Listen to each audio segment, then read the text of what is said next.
Good evening, everybody, and welcome to SPSM Chat. I am Dr. Bart Andrews and really excited to be here. Now, first, you're going to notice something that looks very different about tonight's show. What do you notice? Everybody? Yep, we don't have Dr. April Foreman actually on camera tonight, which may be a first, I think. Chris, does that sound like a first to you? I don't know. Maybe. Okay, so we don't have it confirmed that this is a first live show without Dr. April Foreman. I believe so. We'll get the fact checkers to check that out later. And we are really excited about tonight's show. Chris, go ahead, Chris. What's that? Why were you shaking your head? Oh no, I'm very excited about tonight's show. I was just in agreement. That's all. It's a head shaking agreement. Excellent. So we're here tonight, and we have some amazing guests, and there's been a lot of pre-show buzz about tonight's show, which we're really excited about. And so you'll also notice that we have a semi-new face, a recurring guest, and a regular SPSM contributor. Chris, introduce yourself to the folks. Hey everybody, I'm really super psyched to be back on the show and especially excited about co-hosting this time. And I'm really excited about the guests that we have. I think this is going to be a really, and I've said really like 5 times now, but I am truly this excited to hear what our guests have to say. And like Bart mentioned, my name is Chris Maxwell. I work for the National Suicide Prevention Lifeline as the coordinator of member engagement. And that program is actually a program underneath the Mental Health Association of New York City. So, like I said, I'm really excited. I want to get straight to our guests. So, and you're like your Uber bosses here, and we're gonna get to that in just a second. So that's a big deal. But first, I have to behave. I think I have to behave. I think you're doing really well. I think so far we're 2 minutes in and you're doing great. And first we've got Bob. Introduce yourself to the folks because we're really excited about Bob and CTL being represented. Awesome. Yeah. So this is my second SPSM chat. I'm Bob Filbin, and I'm the Chief Data Scientist at Crisis Text Line. So 24/7 service, and it's all about texting, SMS. We also do Facebook Messenger, but supporting people in any kind of crisis. Excellent. Thank you, Bob. Now, can folks find you on the Twitter sphere? Yes, at Bob Filbin. At Bob Filbin, that easy. Thank you very much. John. Greetings, everybody. It's a delight to be joining you, Bart, my old friend Bart, and of course, Chris, who works with me, not just for me, but with me, and Bob Filbin, who I used to work closely with. My old friend Bob and CTL, it's good to see you too, and happy to be here as the director of the National Suicide Prevention Lifeline. Many of you know it is funded by SAMHSA. I'm with the Mental Health Association of New York City and have the honor with our team of administrating the Lifeline Network since 2004. It was launched in 2005. We get about 1.5 million calls answered a year and growing. We've got a national network of about 160 crisis centers across the country who do the real work. Our job is just to basically support them, help them share best practices, and help them support them through events like the one we're going to talk about tonight. Oh, thank you, John.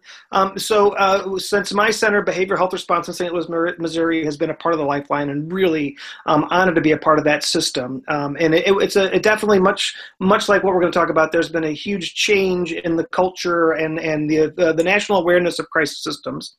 Since you were the last to give instructions, could you tell the folks a little bit about how you got involved in crisis intervention and how you ended up at working at the Suicide Lifeline, John? Oh, Lord. Well, I worked on a mobile crisis. Or less. Okay. Worked on a mobile crisis team in Brooklyn. I'm in Brooklyn now. Used to go into homes around Brooklyn to work with people in crisis. That worked out really well. Got me involved and interested in crisis work. And then I was asked by the city to start the city's first hotline. That worked out really well, too. And then 9/11 hit. And our center was in the center of that, and we grew exponentially, gained national recognition for our work around 9/11. That positioned me and us to and the Mental Health Association of New York City to apply for the National Suicide Prevention Lifeline Grant, which we've been running against since 2004. Excellent. Thank you, John. Bob, tell us about how you ended up working in crisis, how you ended up at CTL, and give us the scoop. 2 sentences or less. Sure. So Crisis Text Line launched in August of 2013. I was the first employee. I came on in February of 2013 and was a big part of building up Crisis Text Line around technology and data. So that's always been at the forefront of our model. And so since then, we've exchanged 26 million messages with texters in crisis. And my role is making sure that we're collecting and using that data to improve the quality of our service. How'd you end up at CTL, Bob? So how did I become the first employee? Yeah, good question. So I worked with Nancy Lublin, who's the CEO of Crisis Text Line, at her previous organization. It's called DoSomething.org. It's a not-for-profit based around helping young people engage in volunteering. There was a subset of texters who were reaching out for volunteering that turned out to also be in crisis. This was a theme that we saw Nancy and I working together in the data, and then Nancy, that for her sparked the idea of Crisis Text Line. When I saw the potential for bringing data and technology to text-based crisis counseling, I jumped at the opportunity, and really excited to see this kind of impact for data science, which is traditionally synonymous with ad work. So normally data scientists go into ad tech, and I happen to be one of the few, but a growing number, that's getting into the not-profit space. Okay, very cool. So we've got a really good breadth of experience, and I think between the National Lifeline, which does online chat and handles the National Lifeline, which handles the suicide lifeline across the country, and CTL, which is handling texts at a national level across the country, we've got 2 really important perspectives on what recently happened in terms of increases in volume relative to the election, or the recent event that we had that might have caused an increase in call volume. So what was it? When did you guys, for me, and we've talked a little bit about the election here on the show. This is the first election that I even noticed from a crisis perspective that it had any bearing on my life as a crisis worker or involved in the crisis agencies. 2012, it was a blip. It never even came up during the crisis line. 2008 came. Remember, 2004 nothing stands out to me. 2000, not at all. This was very different, right? When did you guys notice that something was different was going on with this recent event? Well, when I walked in to the office on the morning of the 9th, that Wednesday morning, I heard a buzz from folks in the office saying, there's a bunch of people tweeting about activity on the Lifeline last night, and saying that there was a call surge. And I thought, no. And so I said, let's run a report. Let's see what's going on. Let's see if anything happened.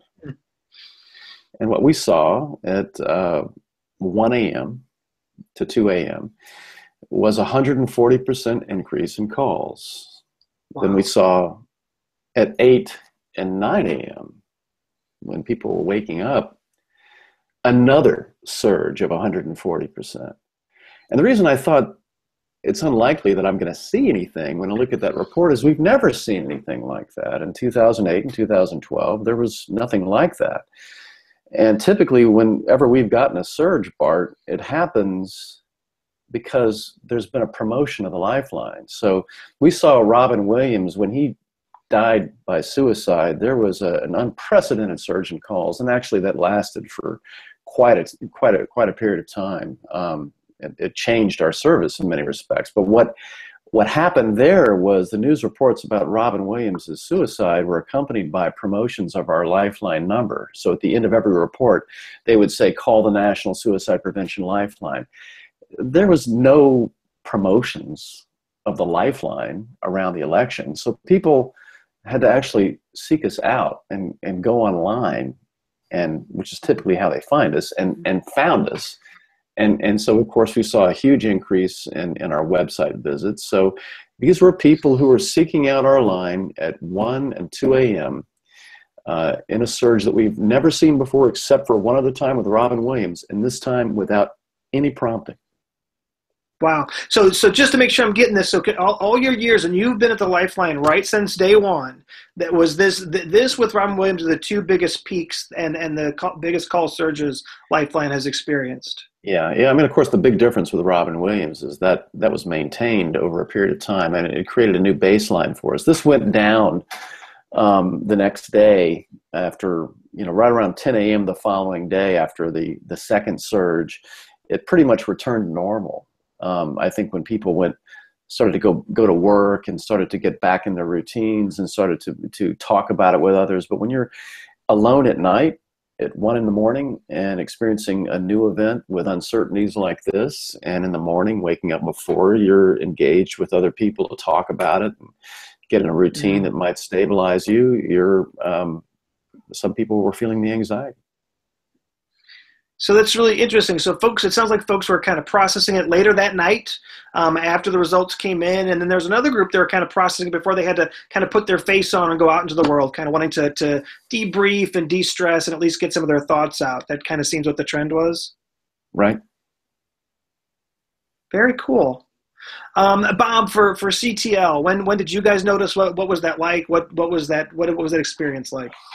So my role in the spike was really in the technology that sits behind our system, and one looks at our Q health. So we think about Q health like a traffic light. In most cases, we have a balance between the number of volunteers we have, our volunteer crisis counselors, and the number of texters coming in. When the Q health shifts, so when we start seeing higher demand, that traffic light will turn, and we have it on the wall in our office. It's also on our platform, so it's very visible. That will turn to yellow, orange, or red, depending on the severity. And we saw quickly that night of the election, and especially around midnight is when we started to see the real surge. Between midnight and 1 a.m., Q health indicator, the traffic light to red, our highest level of severity, we were seeing 8 times the volume coming in during that hour that we normally see. And over the course of the entire day, on average, we saw about 4 times the volume that our line normally sees. So a huge influx and a huge challenge initially for our volunteer crisis counselors. The amazing thing is, though, we had over 500 crisis counselors. I would say on normal, we're talking about 100, 120 crisis counselors being on at a time. We had over 500 crisis counselors come online over the course of that night to handle the volume. That's really the intent of the Q health indicator, and that traffic light is to warn when things get out of balance and we need more crisis counselors to come on. And so we saw an amazing response from our crisis counselors. The best part is that we actually saw wait time improve. That was one thing we're really concerned about in any of these spikes, is just people waiting for service when they're in their moment of crisis. We got to 91% of our texters in under 5 minutes. And so I think that's one of the exciting things about the technology sitting behind the system. But there was that huge surge, and we actually we had a slightly different experience in terms of the volume. We saw it actually last for 2 days, about 4 times the volume after the election, and then kind of trickle off from there. So it stayed up for how long, Bob? Around 48 hours, actually, after the election. The peak was that midnight to 1 a.m., kind of as the election results were being finalized. That was 8 times the volume, and then a slow descent. But again, like John was saying, we did see an uptick in the morning, maybe as people are seeing the results who didn't stay up the previous night. The big theme that we saw in the data about what people were talking about was the word scared. That word came up more than any other word about the emotions people were experiencing. And so the theme around the election, I wonder, like we've only been around since the last election happened, so I can't speak to the previous, but the fact that people were scared and and that was very correlated with another term, LGBTQ. Those two things tended to go together a lot in the conversations that we saw. So you saw some peaks and things spiked right after the results came in. Again, just like with Suicide Lifeline, there was this morning peak, and it stayed up for the next couple of days. Did you guys recognize were there continued peaks, like people when they'd get home would call, or later in the evening they would call, or was it just pretty much steady from on then, or just gradually declined? Any noteworthy trends about when people were reaching out after those first two peaks? Those were the two main surges, and then it did trickle off. But the entire spike, I would say, lasted about 2 days. The content was very similar. It was over the course of those 48 hours. It was around scared LGBTQ, people who were Muslim and concerned about their family or their friends and how the results of the election would impact them. But that scared theme ran throughout, and I wonder if that's why it lasted a little bit longer than just the elections itself, is like the processing of those emotions. But again, over the 48 hours, we did see a trickle off by the end of that. Yeah, we didn't see any changes in volume necessarily after that, after those first two spikes. But like CTL, again, the centers were reporting a lot of callers talking about their experiences of fear and anxiety, many of them coming from LGBT orientation, many of them immigrants, many of them with health concerns. That was the flavor of it. But what was interesting is, and these are, I think, and that's typically the folks who were most likely to make those calls were people who already felt vulnerable. I mean, typically what we've seen in any kind of major community event, Bart, that where people, whether it's a disaster of some kind or something that collectively affects so many people that they experience as life-changing or threatening in some way, that typically people who are already feeling anxious, who felt some losses in their life, or are already worried about their relationships or their financial status or their job or the status of their kids, those kinds of people who are already having those anxieties, you just turn up the volume on that with a major community event like this. And so they call us and talk about the election. But by the end of the call, they're talking about their lives, and that's really where we can help them. Mm. I think that's really important, because we saw that post 9/11, John, where there was a huge increase in call volume 9/11, and it was incredibly intense when that hit. And it was, again, our most vulnerable folks, and they were stressed and afraid. But the more you talked to them, the more you found out there was a lot more to that story. This event was a trigger, but there was more going on. Bob, did you guys see a similar thing in content? Well, I think so we saw certain vulnerable populations spike, like the LGBTQ, Muslim. We also saw family issues come up a lot. So I think if there is a national event, we actually saw a slower surge, I'll say, around the Paris terrorist attacks in 2015.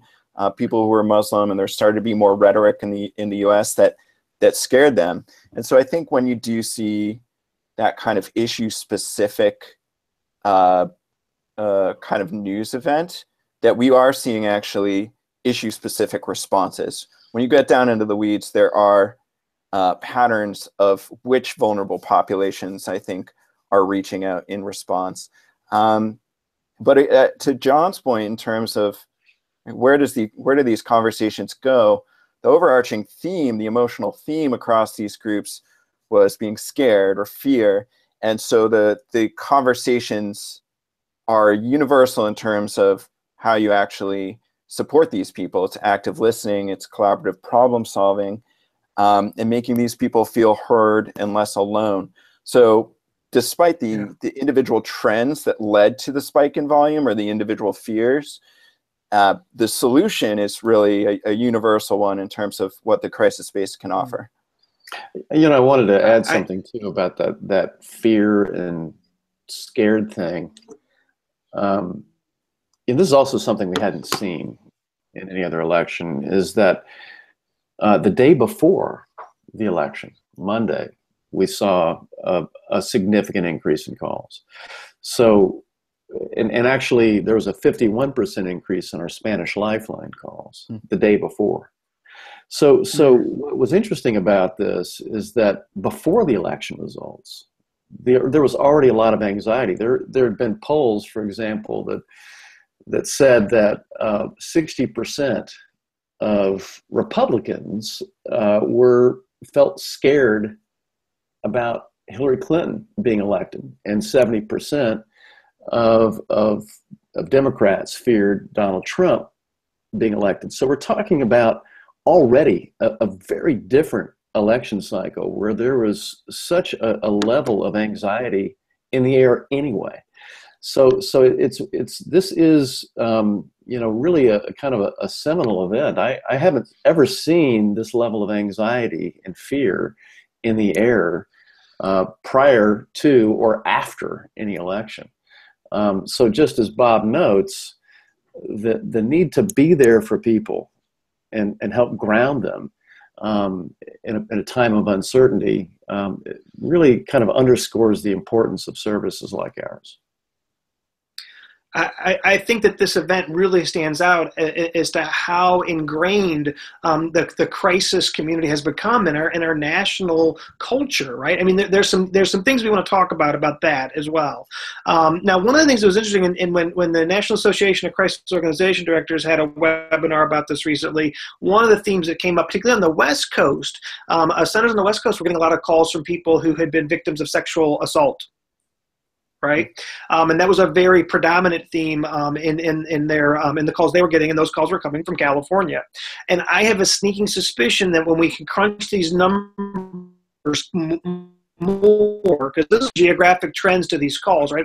My crisis center was in Missouri, and we're a red state. I'll say that easily.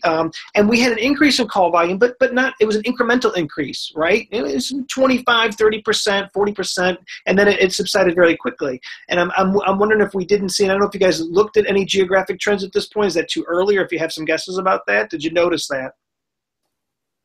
Yeah. I did a little analysis there, and it was predominantly blue states. So Connecticut was high up on the list in terms of the percent increase in volume. Washington State, Oregon State, so more on the coasts than states in the middle of the country. So yeah, there was, to your point, there was some geographic differentiation in who was spiking. Yeah, excellent. John, did you guys see anything in terms of notice anything about geography, or? I didn't look for that, Bart. I mean, I think from one would assume that those who, you can just see it in our office, that the difference between those people who voted one way or the other, the mood. You don't have to look at the data. You can tell that those who are hoping for a different outcome were feeling differently than those who got the outcome they were looking for. Got it. All right. So, and I'm sure we'll hear more about that, because I have a feeling there's going to be a lot of analysis of this data at some point. But one of the things, obviously the media got involved in this, and I was following this on Twitter and actually saw a lot of the media commentary. And so I'm guessing the media reached out to you guys. Did that happen? How'd that happen? Who was reaching out to you? Yeah, so we had a number of articles, Huffington Post, CNN, the Mighty, a wide range of different outlets, and some aimed at young people. Our service primarily serves young people. We're 75% under the age of 25, so we had a range within that demographic as well. And they were fascinated. I think they wanted to know which populations were reaching out and what were their particular concerns around the election. And so that was, that fell back on me as the data scientist on staff to go find those patterns in the data. And so that's when it emerged. I think the three major themes we saw the emotional theme of being scared, and then we saw the themes in terms of which demographics were reaching out. We did actually see some sexual assault related. We saw the Muslim population who was afraid of how their family might be treated or how they themselves might be treated. And then third, the LGBTQ population. Within that, people who are transgendered, and all coming back to that same fear around what's going to happen next, this kind of big unknown about how their lives and the lives of their families will be impacted. So that's a story that I think, like, having the data in place to be able to tell that story to CNN and kind of show specifically which populations are being affected was, you know, that sits with me, and I think is a kind of an unintended effect, or an additional effect of the crisis service that we offer, is that we can tell the story and hopefully impact the issue beyond the people we're directly serving. We can highlight the issue in the media. Yeah, that's important. Now, some things one of the things that I noticed following this on Twitter, reading lots of news stories, the suicide lifeline number and the CTL number were just getting in every article. People were tweeting it out. At one point, I saw that, and I hope I got this right, Anna Kendrick was tweeting out the CTL line. That's correct. And Yes. and then there was some confusion, and you guys kind of stepped in to try to clarify that narrative. Is that something you can talk about a little bit? Yes. So Anna Kendrick tweeted us out. And at first, I think, well, actually, the person who's overseeing our social media, I think from the very beginning was like, "Oh no, this is going to be too big in some ways." And so I believe that we asked Anna to pull down that tweet preemptively. We knew our volume was already 4 times our normal. We had our crisis counselors, our volunteers staffing up as much as they could.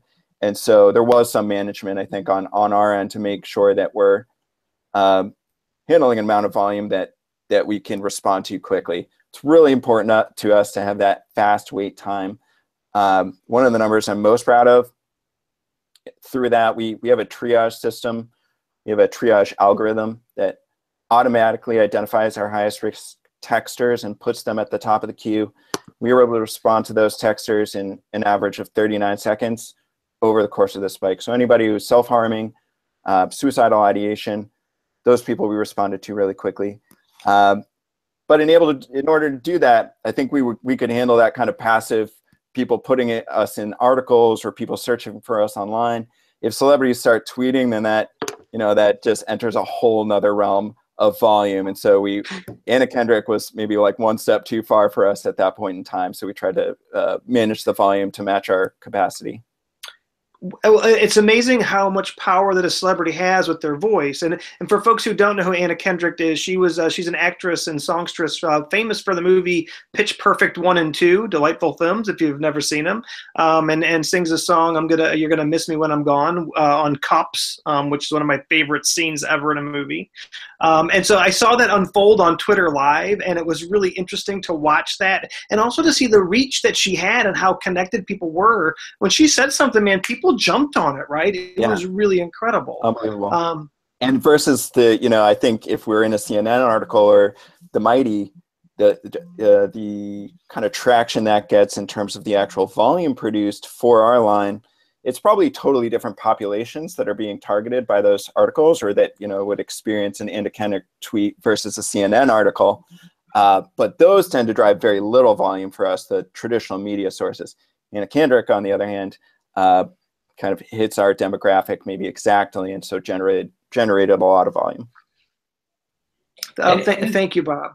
It's also just interesting. I mean, we've kind of been hinting around this concept that there wasn't any explicit advertisement for the Lifeline or for the crisis text line, but this specific example was just kind of like this organic thing that happened. But I think it highlights a bigger thing, in that maybe the awareness level of the resources that are out there has been raised. The baseline is higher up now. I was just kind of following the feed, and that was something that our old friend Dr. Demers pointed out as well. Just saying the spike shows the growing awareness of the Lifeline and the crisis text line. Chris, I couldn't agree more. When I was reading through news articles, news article after news article that I was reading had the National Suicide Prevention Lifeline at various points in the article, which I was so proud of, and because the Lifeline has worked really hard to promote the line and get the word out there, and we saw that in action. It was everywhere, and I think what was really interesting is that that I was watching, people that you don't even associate with mental wellness or mental health were pushing the number out there, which means we've gotten this number and these resources out of the natural kind of helper space where everybody kind of knows it, and it's saturating into the community at large, which is really cool. John, we've heard from Bob about media outreach. I know that you at the Lifeline got bombarded with requests. Can you tell us what that was like? Who reached out? How you guys responded? Well, as you were saying, Bart, they made their rounds. They had a little checkbox, CTL, Lifeline, and they, and Trans Lifeline. To me, it was an opportunity, and I appreciate your saying, Bob, that one of the things that they did that was interesting was kind of validate the suspicion, at least the data we could provide, validating the suspicion of who was it that was most anxious, was it the most vulnerable populations? And while we could certainly validate that too, as well as talking about the spikes, whenever something like this happens, to me, it's an opportunity to speak to the public and speak to the public about how to deal with anxiety, how to deal with this situation, not just here's what happened. Because, just kind of trumpeting to the world, yes, everybody's really anxious is not really a public health message. I think we have not only the opportunity, but the obligation to say in this position, here's what you do about that, and here's what you can do about that. So I really tried to bridge most of the discussions to please tell the public here's what they can do about their anxieties and their fears, because that's really what our crisis intervention services are all about. So it sounds like there was the media's reached out and they're really wanting confirmation of a hypothesis they already have. They're looking for some very specific numbers and details, right. And your approach was, hey, this is important, and we need to be talking about the underlying issues, not just about right. Who's calling in. Right? How did they respond to that, John?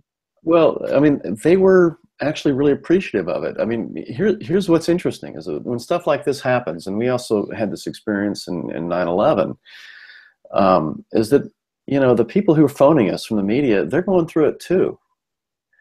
So are our crisis counselors who are taking the calls. Actually, Chris did a wonderful job sending a note out to all of our centers, basically reminding our staffs across the network that they need to take care of themselves. They have their own feelings, their own thoughts. When something like this happens, everyone has, we could be very divided about this. What we really need to do is find ways that we can work together and keep ourselves together through this. And that's really, from our standpoint, the message that we really wanted to get out. And so when I was talking with the folks from the media, they really appreciated the tips that I gave. I can't tell you how many folks in the media said, I feel better after this call. And that made me feel good. It's like, okay, good. I know that they're going to print it. And most of them did, the tips that we offered. I think very cool. And you go ahead, Bob. Yeah, I think one thing, totally agree on wanting to think about the solutions and to your point, Bart, on so many of the articles, including both Crisis Text Line and the National Suicide Prevention Lifeline as resources, speaks to that. And then that there are other things that people can do if short of contacting the lines to stay safe in the short term.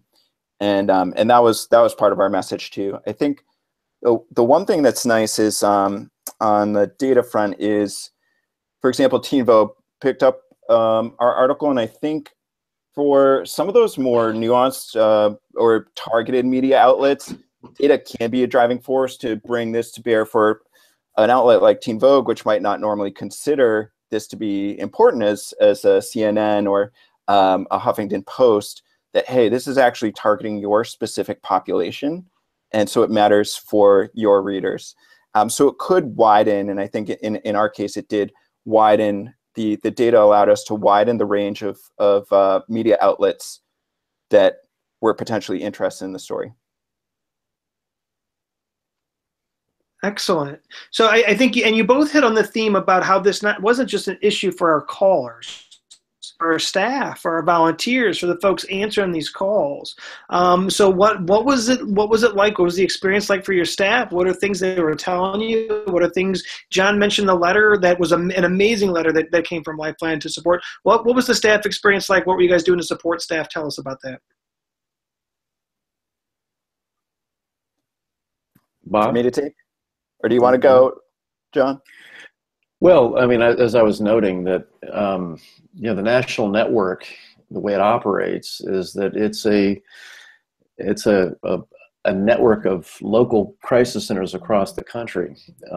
So our job was to remind all of those centers and the directors who were receiving the letter that Chris wrote, that and this happens all the time. Whenever there's an event, we forget, the rescuers, the helpers forget about themselves, and they jump in to help others. And this is where compassion fatigue jumps in, where people say, no, I have to help, I have to help, I have to help, because that's the way a lot of helpers help themselves, is they help others. And in so doing, they don't know when to stop. What they need to do is also stop and help themselves. And that's really what Chris's letter was designed to do, was to help our crisis centers say, hey, guys, take care of yourselves as well. And here's the other thing to remember, is that while people may have partisan experiences and thoughts, our crisis centers are for everyone. So everyone who's calling, regardless of, you know, red or blue, these are people who are feeling red and blue. And we got to be able to help them get through this to a, you know, kind of a safe space, regardless of you know, their socioeconomic status, their demographic status, whatever separates people from one another. We've got to find ways to help everyone. And so that is an important message for us to get out, is take care of yourselves and remember all of your callers count. I think that's really powerful, and I think as behavioral health response was responding to our staff needs, and the election hit our staff in a lot of different ways, and we were fortunate to be in an environment where people could really talk about that, and we were working behind the scenes. Well, how can we support our staff? What can we do more? And it was amazing as we were working on a communication to our staff. We got this beautiful letter from the National Suicide Prevention Lifeline. This letter of support with some tips in it, and it was the timing, John and Chris, was perfect, because we were then able to roll that into our own response, and we threw some funny things in, but hearing from the Lifeline meant a lot to our staff. And so it was a moment where there was this, we're all in this together, right? And that's something that you and Bob have both been talking about, is that we're all in this together. And I think that's one of the things that we've really been able to highlight in learning about the response between the two different organizations. Bob, what was it like for staff at CTL and for all the thousands of volunteers you guys have? Yeah, so we have over 2,400 volunteers around the country that are crisis counselors. And a couple of themes that John mentioned resonate with me in terms of one of the best things that our volunteers felt they could do after the election was offer support to other people in crisis. It's such a way to give back in a time that they themselves may have been experiencing as difficult, and many were. And the idea of compassion fatigue. So you run into this problem, and with us, we were going through this 48-hour sustained spike, 4 times our normal volume, and so a need of 4 times the number of our normal crisis counselors on any given shift. There was some variation to that, some fluctuation. We saw that midnight spike, we saw that 9 a.m. spike, and then smaller over the course of the day. One of the critical things is we have what's called a spike team. And so the spike team is what responds to that traffic light of high volume I was talking about earlier. We have a spike team for each day of the week. And then in extra difficult circumstances, when volume is particularly high, we can call on those spike teams on a different day of the week than they're scheduled for. So what we did is we made sure that we only called in those spike teams once over the course of the 2-day, the 48-hour spike. And so we made sure that none of these teams were coming on for longer than they should to avoid that compassion fatigue. The normal shift for us is about 4 hours, and so the crisis counselors were coming on for those 4-hour windows, but not more than once. I think having that structure to appropriately balance capacity and demand, and we've spent a lot of my time goes into thinking about how to do that, is so critical for, one, the compassion fatigue side, so supporting your crisis counselors, and then two, on the texter side. Like during these spikes, this moment of crisis hits for so many people simultaneously. And I think to what John was speaking about, like every one of those matters. And so how can we make sure, despite the huge increase in volume, that we're getting to every single one of those texters quickly? Key that we're supporting our handlers, the folks that are in the front lines, and one of the ways they dealt with their own stressor on this was by jumping in. More volunteers jumped in and wanted to help out, which is really quite incredible and very, very cool to hear. One of the things, just so you guys know, because just watching the Twitter thread, people are absolutely riveted by this conversation. So this is going amazingly well. And it's such an opportunity to have representatives from these two national bodies to share these experiences, because I think people have read little bits here and there in some news articles, but I think being able to hear it from you guys directly provides a unique and educational experience. As you both look back on what this experience was like, what are the big takeaways for you at this point? Where, as you sit here now, what's the biggest thing you learned in this process? Bob, you want to go first? Sure. I mean, my default is always back to, I think, John, you mentioned another time we saw a big spike, which was when Robin Williams died by suicide. These aren't going away. These will happen. There will be other media events that will lead to huge surges in demand. We saw our biggest day ever over the course of this election spike, and I expect we're not actually back down to where we were pre-election. Maybe it's just our name getting out in more articles and things like that. So we did see an ongoing increase in our volume, and I expect each time we see another spike, we'll go higher than we did before, just because we're more available online. When people are in a crisis, they tend to search online, and more people will find us. So I think it's having the ongoing capacity to notice these spikes as soon as they happen, and then being able to scale response as quickly as possible. You see a lot of two-sided economies face similar challenges, and when I say that, I mean we have both our texter demand and our crisis counselor capacity.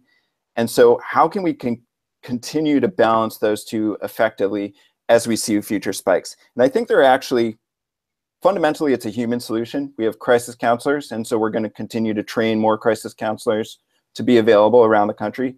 But then there's also really smart product, technology, and data solutions that can support that. By noticing the spike faster, like I talked about, that traffic light Q health indicator, and then having spike rotation systems like I talked about as well, so you're making sure to not burn any of your crisis counselors out. So if you can combine this human-centered intervention, the support system that we have, which is what crisis centers do, with smart technology and data, you can help our counselors be faster and more effective while preventing burnout. Excellent. Yeah, so there's both a human and a tech end. John, please jump in. No, I agree, Bob. I think, when I walked in that morning and I didn't believe that there was going to be a spike, means that I was surprised. And surprises are going to happen. I mean, we're not always going to be able to predict when this stuff happens. But one of the things that I learned, and I think, Bob, you learned, is actually a note of reassurance that our systems work.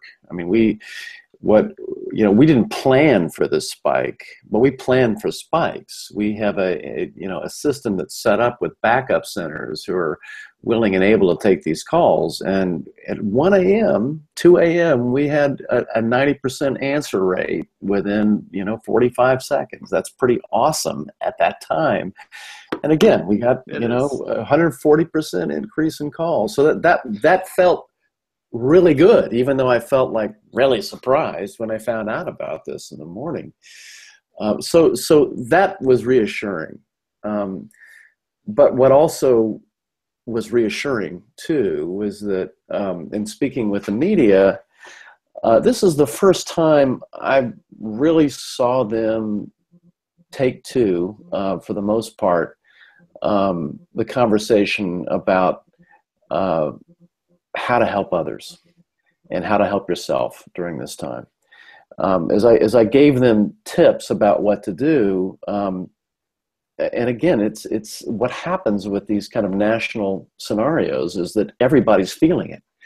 So they were feeling it too, and by actually appealing to them and giving them tips that would help them, it actually helped get it in print. And that told me that these tips are real and they are important and they actually make a difference when people are feeling anxious. So, I mean, I kind of knew that anyway. That's why I suggested them. But it was the first time I saw almost every single time, they almost every article, some more than others, but almost every one of them printed the tips. And to me, that's the most important thing. It's not just, something happens, and it does happen. What we need to do is teach people how to deal with whatever happens.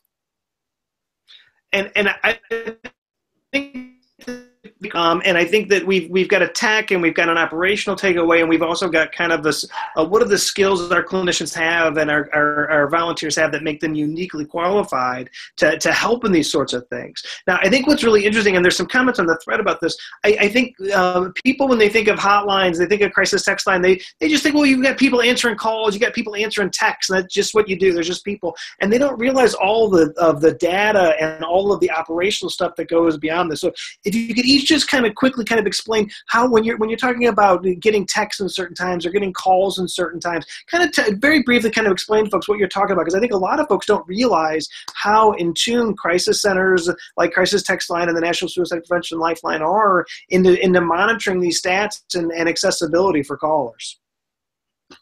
Yeah, I mean, our greatest resource is people, and it's in a very limited supply in terms of the number of crisis counselors that we have. We need, and in our case, they're volunteers. They go through the 35-hour online training. They commit to doing 4 hours a week for a year. And so we want to make sure that we're using their time well. One of the early insights that we had in terms of our volume from texters in crisis is that about 2/3 of our volume comes in during about 1/3 of the day, between 8 p.m. and 4 a.m. So that's just to say this volume is not uniform. And that's a sustained change that we see, or aberration we see in when our volume comes in. But during a spike, when you go to 8 times the volume, we don't have those counselors online. They need to come online. And so I think a good technology system and what we aim for at Crisis Text Line is how fast your response can be to meet an increase in demand. And when you see an 8x increase in demand in a matter of minutes, we were talking going from, the election results are finally coming in and the election's being called, that response was immediate in terms of that increase in volume. And so could we have a similarly immediate response in terms of our crisis counselors? And that, for us means good product. So as soon as we saw that traffic light turn red, it triggered our system to contact our extra crisis counselors. Then actually it became a human-led driven cycle again. The crisis counselors that came on said, wow, this is happening because of the election. The word got out to our other crisis counselors via Facebook, via some of our internal chat systems. And so I think you see this constant sort of human technology loop back and forth that allows us to respond to some of these spikes. Excellent. Thank you, Bob. John, tell the folks about how that works at Lifeline. Well, and the way it works, I mean, again, there's the kind of training that Bob talks about is required throughout the Lifeline network. In fact, some of the training that CTL is engaged in is based on a lot of the learnings that the Lifeline network has had over the many years of hotline work. So these are all very trained individuals, trained anywhere from professionals to volunteers, and there's all sorts of evaluations that show that what we do works. But as Bob notes, you got to be there to answer the phone for it to work. And you know, that a lot of the centers have what we call workforce management systems that enable them to kind of look at the times of day in which people are most likely to be calling. So this was unusual. You know, that I don't think many of our crisis centers necessarily anticipated that there was going to be a spike. And they don't have to, because we have backup centers that are always there in the event that the local centers are unable to answer. And I think that's one of the things that makes it a national safety net, is that while we like to have local centers be able to help people locally, because they best know the local resources, if they can't do it, there's always somebody else to catch people when they fall. So the local centers aren't burdened by surges. So that's the way the system works. But I think it also goes down to, you know, basically what Bob was talking about, is the people power. And what I was talking about earlier is that when kind of national incidences or events happen and people feel like people need help, that's what helpers do. Is when they start to feel stressed, they say, how can I help? And so, I mean, we saw that with 9/11. We, in New York City, we got more calls from people wanting to help than we got from people needing help.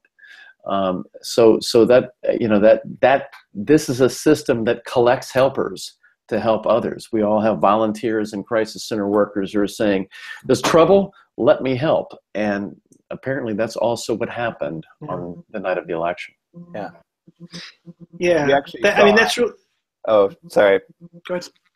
We actually saw a surge in applications post the election cycle. Several hundred applications coming in, specifically mentioned in the election to become crisis counselors. So to John's point, I think there are a lot of people out there that saw the results of the election and wanted to do something to make a difference. And I think, you know, hopefully that the crisis lines can be part of that solution for the people in crisis, but also the people who want to help. I think so. In the election. Just saying that they discovered that that decided to help during the election. So this is vital, and I think one of the things that our audience is learning from you two about there's the heart and there's the mind that's involved in providing crisis intervention services. We've got these clinicians and we've got these volunteers that are out there pouring their heart and taking care of people, but we also have systems and have to have systems in place to make sure, hey, what percentage of the time are we answering calls within 30 seconds? How long are texts waiting in queue? How quickly are we getting those texts? How much capacity do we need? What can we do to adjust to make sure that we've got enough folks to meet these sorts of surges of demand? And both systems did an amazing job doing that. And that's really cool. And it's part of the story that we need to be getting out there about what crisis centers like CTL and the National Suicide Prevention Lifeline do. So believe it or not, we're running out of time here. It's already 7 minutes to when we're going to be wrapped up. As you guys look back, I think the biggest story to me, aside from the call surge, which was important, was the sense that these crisis services like CTL and Lifeline have become a part of our culture, part of our this one-off thing anymore. It's becoming intimately intertwined with day-to-day people's experience of what's going on in their lives. When did you notice that, or have you noticed that? What would you say about that as we wind this down? Bob? One idea that's sticking in my mind is this idea of trust. Like, people have to trust the crisis centers to reach out to them and to find value in them, trust the crisis counselor that you're speaking to. And I think what these spikes generate is a lot of people who are experiencing a crisis center or contacting a crisis line for the first time. And so there's this critical moment of trust. And so if you can provide a good experience that first time, you enable trust for a future experience. If you don't do it, you lose that trust and maybe permanently. So to John's point, it's really hard. It's impossible to predict these spikes. There will be all kinds of different spikes. We won't know they're coming. So I think it's about when a spike does occur, how quickly can we respond, and can we maintain that trust for those thousands of people who are either reaching out for help that first moment or reaching out to become a crisis counselor in that moment, and that the human element, the human-led solution, and then the technology that supports the humans, in the case of our services, I think is how we maintain that trust in those moments of spike.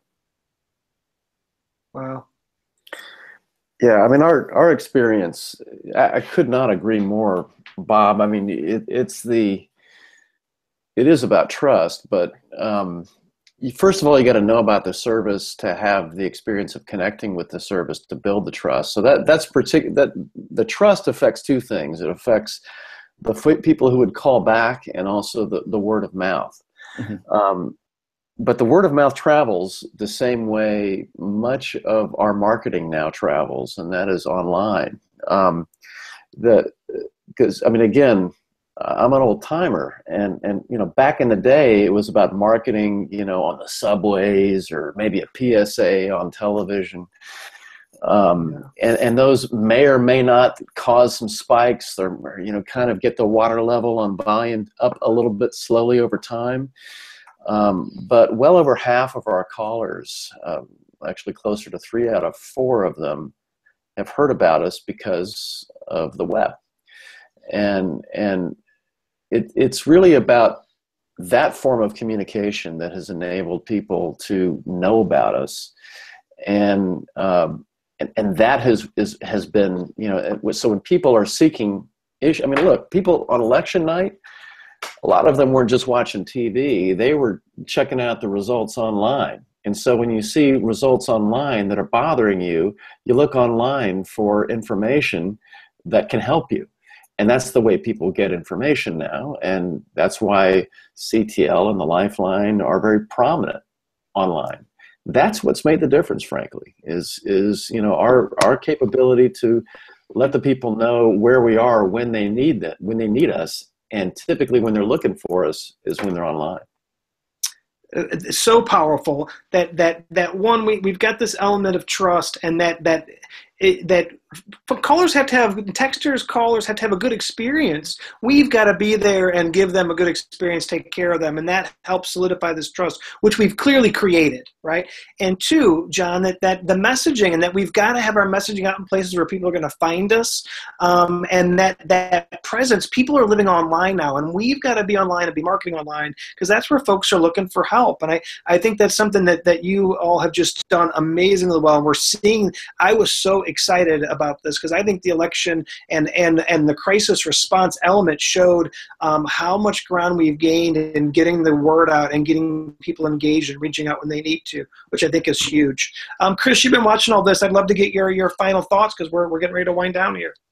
Yeah, I mean, it's been amazing, and the thread has been really incredible. I think my biggest thought, just trying to piece all of this together, I'm loving what Bob is talking about regarding trust, and what John is talking about when it comes to providing resources, both for callers and for the people who provide these services. And I think even just kind of looking at it in a sense of, to create the trust that are the people who use our services need to have to continue using them and continue to know that they can use those. We have to provide a lot of support and a lot of resources for the people who volunteer and who answer the phones and answer the texts. Those people have to be very supported, regardless of whatever spike happens, or if it's a national, regional, or local event. Like those people have to be supported during all of this too, and then they can create that element of trust. Thank you, Chris. I mean, and I think we've heard that trust theme is something that really has been highlighted tonight, and I'm going to keep hammering away at that. I also want to point out we've heard from the crisis text line, we've heard from the suicide lifeline. We know for a fact that Trevor Project and the Trevor line had the highest volume they've had in their entire history of existence.